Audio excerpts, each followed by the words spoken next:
The only thing that makes a difference between falling apart and staying sharp during layoffs is you. You are the most important piece. If you want to be in control, you need to focus on leveling up your emotion management. I've been surrounded by these cases, and it turns out that the people who dominate here have these 5 tactics. If you follow them, you are set. In this message, I will break all that down. First, we are going to walk through the components of emotion management, and then I'm going to give you a playbook for how to actually stay locked in during a layoff. You can apply this playbook before, during, and after a layoff because the principles are the same. I guarantee this video will give you the tools to stay on top of the game. And I know this works. I'm an expat MBA leading teams for more than a decade, so I had no choice but to learn these exact methods. Alright, now first, before anything else, we need to understand the layoffs are never a surprise. You will feel it coming. This is the awareness that you have to level up, because identifying what is happening in the environment before, during, or after a layoff will make you understand what is triggering your thoughts and emotions. Before a layoff happens, the environment gets foggy, leadership becomes distant, and things feel off.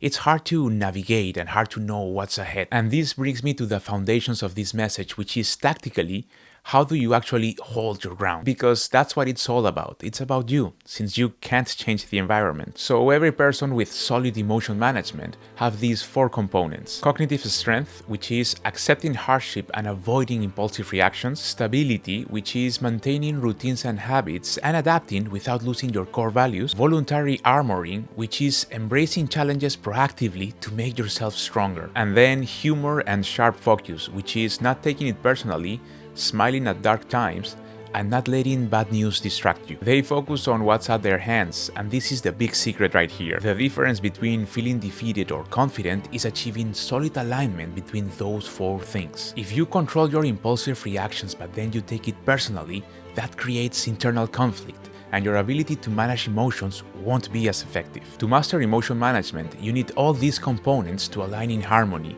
And the reason that matters is because of endurance. Endurance is the skill to maintain effort, strength, and resilience over time, adapting to challenges while staying focused and determined despite obstacles. You can't properly manage your emotions unless you fully understand and pay attention to what components you should monitor. If your cognitive strength does not match your stability and also doesn't match your voluntary armoring, well, that leads to confusion. And confusion leads to a cracked endurance. It just makes it harder for you to be good at emotion management. The way to drive a solid endurance is to make sure that all these components are hooked. So how do you do this? Understanding exactly how you take in information when the environment is difficult. And this gets to the deep roots of Stoicism, which is the best philosophy for these cases. Imagine when you get really bad news, if you could map the process, what happens? I'm going to tell you, this is what we all do. We get agitated, worried, scared, or shocked. And that will turn into negative emotions that you can feel in your legs, chest, or your mind. Only after that is when you get to decide if you have an impulsive reaction and let those negative feelings take over, or if you accept them and then slowly breathe in to relax your heart rate or loosen that knot in your throat. So it's first bad news, then emotional reaction, and then personal decision. That pyramid is what people experience when they are facing something unexpected and difficult. And why is this the case? Well, because our brain is wired to protect us from danger, but those are the default settings. You have to adjust them. So what does this actually mean, and why did I spend so much time sharing all those components? What it means is that the most important component is cognitive strength, because emotion management is all about building endurance. You are wired to react impulsively, but you can change that. When you identify the signs of a layoff, you have to make the decision to accept problems without impulsive reactions, because those impulsive reactions are just negative emotions spreading through your body. And cognitive strength is the spark to light all the other components. You will see all these bad news, these early signs popping around you, so you have to embrace them. Otherwise, those negative feelings and emotions will force you to react impulsively. That means that your behavior will be emotionally driven, so you'll take things personally. You can't grow stronger or smile at problems if you take things personally. To avoid that, you need these 5 Stoic tactics that I will summarize now, but much more organized and step by step. The very first step is accepting that you are here and there is no way out. You can't escape it. Now, identify and understand what is happening in the environment before, during, and after a layoff, as we discussed at the beginning. This is very important.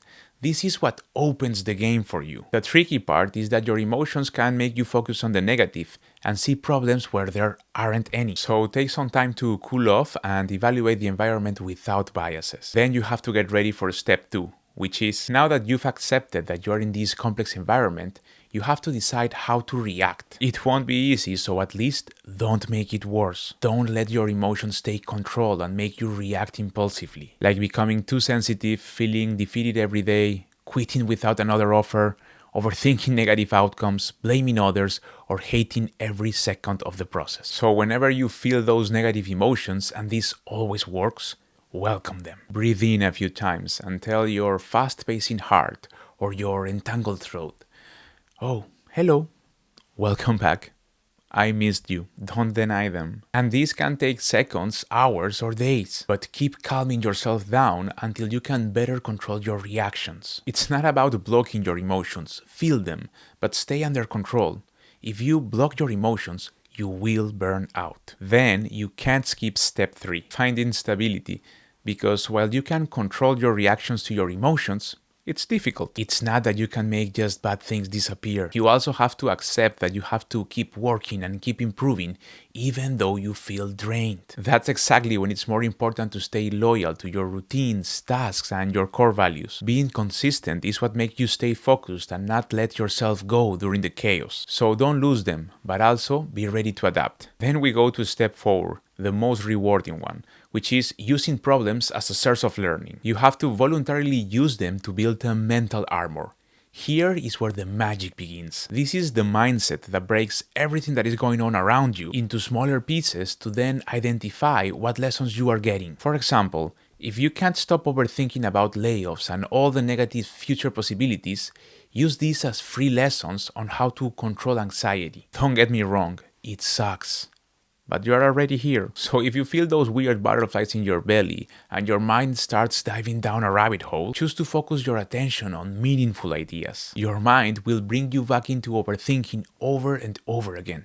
That's the plan. So every time you notice it, control your thoughts. Again, don't see this as a problem. See it as training. Keep doing it over and over again. Sometimes when I'm overthinking, I repeat something I took from a famous show that helps me a lot. What do we say to the god of anxiety? Not today.